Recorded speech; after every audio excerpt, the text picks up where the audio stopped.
Are you ready? মাশাআল্লাহ, আজকে এমন একটি ক্লাস তোমাদেরকে দেখাতে যাচ্ছি। এই ক্লাসটি আমার মনে হয় না যে ইতিপূর্বে কেউ এভাবে করিয়েছেন, এবং অবশ্যই প্রত্যেকে টাইমলাইনে শেয়ার করে রেখে দিতে বাধ্য এই ক্লাসটি ইনশাআল্লাহ। এবং এই ক্লাসটি থেকে আমরা অগণিত বাক্য তৈরি করার কৌশল দেখব, এবং খুব সহজে একবারে পেজ গুছ ছাড়া কিভাবে এই জাতীয় বাক্য তৈরি করা যায়। কারণ আমরা কখন বাক্য দেয়ার দ্বারা শুরু করব, কখন আই হ্যাভ দ্বারা শুরু করব, এই জাতীয় বাক্য তৈরি করতে বা বাচ্চাদেরকে শেখাতে গিয়ে আমরা প্রবলেম ফেস করি। আজকের এই ক্লাসটিতে সব সমস্যার সমাধান এক ক্লাসই শেষ, ঠিক না? আমরা শিখে ফেলছি না? আচ্ছা, একটা হচ্ছে অবস্থা, অবস্থান, অধিকার, ঠিক না? দেখো, যদি বলি এটি একটি কলম, তখন কি বলবা? কারণ এটা হচ্ছে পেনের অবস্থা। এটা কি আর কিসের অবস্থা? যদিও এটা পেন না, এটা মার্কার, ঠিক আছে? বলো ইট ইজ এ মার্কার। বলো ইট ইজ এ মার্কার। এটি একটি মার্কার। Thank you. যদি বলি আমার হাতে একটি মার্কার আছে, তখন কি দিয়ে বলবা? There is a marker. There is a marker in my hand. In my. আচ্ছা, যদি বলি আমার একটি মার্কার আছে,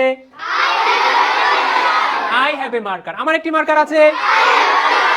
থ্যাংক ইউ সো মাচ। এখন দেখো, আমি যদি বলি এটি একটি গাবি, এটি একটি গাবি। যদি বলি এখানে একটি গাবি আছে, দেয়ার ইজ এ, বলো দেয়ার ইজ এ খাও। এখানে একটি গাবি আছে। আচ্ছা, এখন যদি বলি আমার একটি গাবি আছে,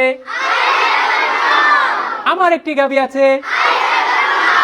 থ্যাংক ইউ সো মাচ। আচ্ছা, বলো তো এখন আমি এখানে দেখা যাচ্ছে যে এটি একটি মার্কার, তার মানে এটি মার্কারের অবস্থা। এটা কি? এটা কি বলো? মার্কার। যদি বলি এখানে একটি গরু আছে, তার মানে কি? এখানে একটি মোবাইল ফোন আছে, তার মানে কি? কোথায় আছে? এখানে। এটার অবস্থান বোঝাচ্ছে না? আচ্ছা, এই মার্কারটা টেবিলের উপর আছে। এখন এটা দিয়ে একটা বাক্য তৈরি করি। এই টেবিলের, এই মার্কার কোথায় আছে? টেবিলের উপর, তার মানে কোথায়? অবস্থান বোঝাচ্ছে, ঠিক আছে না? আচ্ছা, যদি বলি টেবিলের উপর একটি মার্কার আছে, তার মানে দেয়ার ইজ এ মার্কার। বলো there is a marker on the table. There is a marker. এটা টেবিল না, এটা বেঞ্চ। এটা কি? Thank you. আচ্ছা, তারপরে বলো, যদি বলি আমার একটি মার্কার আছে, আই হ্যাভ এ।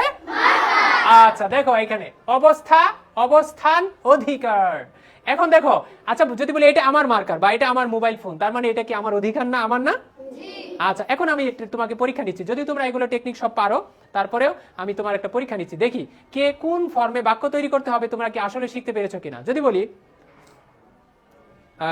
এটি একটি মোবাইল, তখন কি বলবা? It is a phone. আচ্ছা, mobile phone, it is a. আচ্ছা, যদি বলি আমার হাতে একটি মোবাইল ফোন আছে, তখন কি দিয়ে বলবা? There is a. আর এই দেখো অবস্থান, যদি এটাও না বুঝো তাহলে এ, আমার পকেট এ। যদি বলি আমার পকেট এ একটি কলম আছে, তখন কি বলবা? There is a fan in my pocket. There is a fan in my pocket. যদি বলি আমার, এই যে অধিকার, আমার, তখন কি? র, তাই না? বলো আমার একটি মার্কার আছে, তার মানে কি? আই হ্যাভ আ। আমার একটি মোবাইল আছে, আমার একটি গ্রাম আছে, আমার একটি বাগান আছে।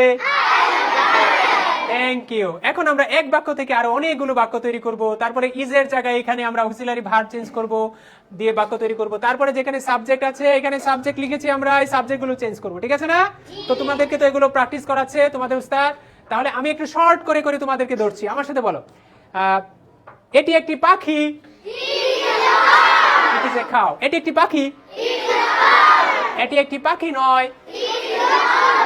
এটি কি একটি পাখি? Is it a bird? এটি কি একটি পাখি নয়? Thank you. যদি বলি এখানে একটি পাখি আছে, তখন কি বলবা? There is a bird. এখানে একটি পাখি আছে। Thank you. এখানে কোনো পাখি নেই। এখানে কোনো পাখি নেই। এখানে কি একটি পাখি আছে? এখানে কি একটি পাখি আছে? এখানে কি কোনো পাখি নেই? আবার আমার একটি পাখি আছে, আমার আমার কোনো পাখি নেই, I have no bird বা I don't have bird, I don't have bird. আচ্ছা, আমার কি একটি পাখি আছে? Have I bird? এটা ডু আই দিয়েও করা যাবে, ঠিক না? Do I have a bird? আমার কি কোনো পাখি নেই? Don't I have a bird? বলো, don't I have a bird? Thank you. আচ্ছা, তারপরে দেখো এখানে আমার সাথে ওয়াচ কি, ওয়েন কখন, ওয়ের কোথায়, ওয়াই কেন, হাউ কিভাবে, হুম কাকে, হু কে, হু কারা, উইচ কোনটি, হাউস কারটি, হাউ মেনি কতগুলো, হাউ মাছ কতটুকু। আবার এখানে তো দেখো আমার সাথে, হ্যাঁ জি, এখান থেকে খেয়াল করো, যদি বলে এটি একটি বই, কি বলবা? ইট ইজ এ বুক। এটি একটি বই, এটি একটি বই, এটি একটি বই, ইট ইজ এ বুক। হ্যাঁ, এটি একটি বই নয়, সবাই বলেন it is not a book, it is not a, এটি কি একটি বই, এটি কি একটি বই নয়, is it not a book, is it not a. আচ্ছা, এই পেনের জায়গায় বলো ভিলেজ, সিটি, টেবল, বুক, গার্ডেন, স্ট্রিট, বার্ড, কাউ, এই ফল, শপ, শপ মানে দোকান, স্ট্রিট মানে রাস্তা, আর বাকিগুলোর অর্থ জানি কিনা? মাশাআল্লাহ। আমার সাথে হলো আই আমি, উই আমরা, ইউ তুমি, ইউ তোমরা, হি সে, সি সে, ওকে, সিঙ্গেল একটা নাম বললাম, নাম লিখলাম মাহা, আর একটা ইট লিখলাম। দেখো এখানে হু কে মাহা সিঙ্গেল, ইটও সিঙ্গেল, তারপরে সবগুলো দেখো দে হো মাহা জুই, ঠিক আছে? আচ্ছা, এখন আমরা এখানে যদি আই হ্যাভ এ পেন বলেছি, যদি বলি আমার একটি কলম আছে, ইংরেজি কি? আমাদের একটি কলম আছে, তোমার একটি কলম আছে, তোমাদের একটি কলম আছে, তার একটি কলম আছে। হি হ্যাভ এ পেন না he has a pen? He has a pen. তার একটি কলম আছে, শি হ্যাজ আ পেন, ঠিক আছে? এটা দরকার নেই। যদি বলি মাহার একটি কলম আছে, আচ্ছা, তাদের একটি কলম আছে, কাদের, যদি এখানে হো দরকার নাই, বলো মাহা এবং জুইয়ের একটি কলম আছে, জুইটা আই দিয়ে লিখলে সুন্দর হবে। হ্যাঁ, ঠিক আছে, বলো তোমার নাম কি? হ্যাঁ, সুফিয়ান। তোমার নাম? মেরাজ। এবং সুফিয়ানের একটি কলম আছে, তার মানে কি Meraj and Sufiyan have a pen. একটা কলম তো, ঠিক না? মনে করো দুইজনের একটা কলম আছে, ঠিক আছে না? অনেকগুলো কলম আছে, তখন কি মেনি পেন্স। হ্যাঁ, আচ্ছা, ঠিক আছে। ভালো লাগছে তোমাদের? সত্যি বুঝতে পেরেছো? আচ্ছা, আবার অবস্থা, অবস্থান, অধিকার, অবস্থা, অবস্থান, অধিকার। আচ্ছা, যদি বলি এটি একটি কলম, তার মানে কি এটা অবস্থা না? কলম, এটি কি? কলম। আচ্ছা, যদি বলি টেবিলের উপর বা বেঞ্চের উপর একটি কলম আছে, তার মানে কি এটা বলো? বেঞ্চের উপর একটি বই আছে, তার মানে বইয়ের। আচ্ছা, যদি বলি আমার একটি বই আছে, তখন কি? অধিকার। আচ্ছা, এখন দেখি কে, এখন টেস্ট নিচ্ছি, পরীক্ষা নিচ্ছি যে আসলে তুমি ধরতে পারো কিনা আমরা কোন ফর্মে ইংরেজি করব। আচ্ছা, যদি বলি এটি একটি ফ্যান, তখন কি দিয়ে কি দিয়ে ইংরেজি করব? ইট ইজ আ ফ্যান। এটি একটি, এটা ইট ইজ আ, এই যে মুখে ওটু চলে আসতেছে না? আচ্ছা, যদি বলি এই ক্লাসরুমে 4টি ফ্যান আছে, তখন কি বলবা? দেয়ার আর। কি বলবা? যদি একটি ফ্যান, তখন দেয়ার ইজ, তখন কি? আচ্ছা, দেয়ার আর 4 ফ্যানস, ঠিক না? In this classroom. আমার একটি ফ্যান আছে, আই হ্যাভ আ ফ্যান। আচ্ছা, আমার যদি বলি আমার একটি মার্কার, আমার এটি একটি মার্কার, তখন কি বলবা? It is a marker. এখন যদি বলি আমার পকেটে একটি মার্কার আছে, তখন কি বলবা? এই যে পকেট এ। কি বলবা? পকেট এ। তখন কি? কোথায়? অবস্থান না? কোথায়? আমার মার্কারের অবস্থান কোথায়? পকেটে। তাহলে there is a marker in my pocket. আচ্ছা, অধিকার, যদি বলি আমার একটি মার্কার আছে, তার মানে এটা আমার না, আমার অধিকার, এটা ঠিক কিনা? তখন কি? I have a pen, I have a marker, ঠিক না? বলে আমার একটি মার্কার আছে। এখন চিল্লায় কতক্ষণ প্র্যাকটিস করে শেষ করে দিব বলো। যদি বলি আমার এটি একটি শহর, ইট ইজ এ সিটি। হ্যাঁ, এটি একটি শহর।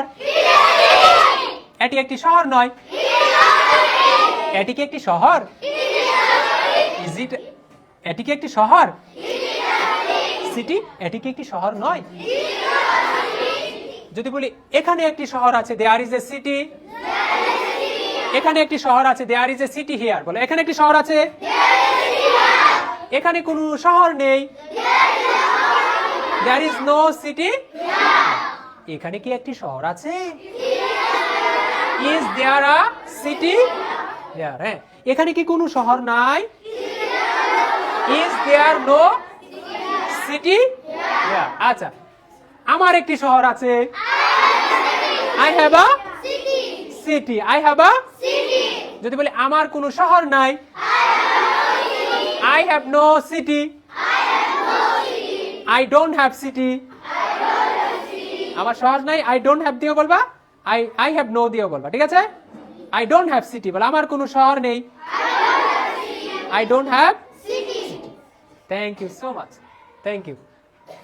ঠিক আছে, ইনশাআল্লাহ অনেকগুলো বাক্য আমরা তৈরি করতে পারছি, তাই না? আরেকটা বিষয় এখানে শেষ করে দেই। এই যে দেখো, এখানে যে আমরা সাবজেক্ট, এই সাবজেক্টগুলো এই আয়ের জায়গায় ব্যবহার করতে পারি। আর এখানে যে ওয়ার্ডগুলো নাউন লিখেছি, এটা পেনের জায়গায়। আর এখানে বলো, আমার সাথে বলো, ইট ইজ এ ফ্যান। আচ্ছা, দেয়ার ইজ এ ফ্যান। এখানে একটি কলম আছে। আচ্ছা, এখানে একটি কলম ছিল, তখন কি বলবো? দেয়ার ওয়াজ এ ফ্যান। বলো এখানে একটি কলম ছিল। যদি দুইটি কলম তখন ওয়ার, ঠিক না? আর যখন একটি কলম তখন ইজ। যখন বলি এখানে দুইটি কলম তখন কি? দেয়ার আর। তখন কি? দেয়ার আর টু পেন্স। এখানে এ হয়ে যাবে টু, তাই না? আচ্ছা, তারপরে বলো যে এখানে কলম থাকতে পারে, ক্যান বি। যদি বলি থাকতে পারতো, কুড বি। থাকবে, শ্যাল বি, উইল বি। থাকা উচিত, শুড বি। থাকতেও পারে, মে বি। থাকতেও পারতো, মাইট বি। অবশ্যই থাকবে, মাস্ট বি। তখন আমরা আরো এই ইজের জায়গায় এই অক্সিলারি ভার্ব দিয়ে আরো অনেক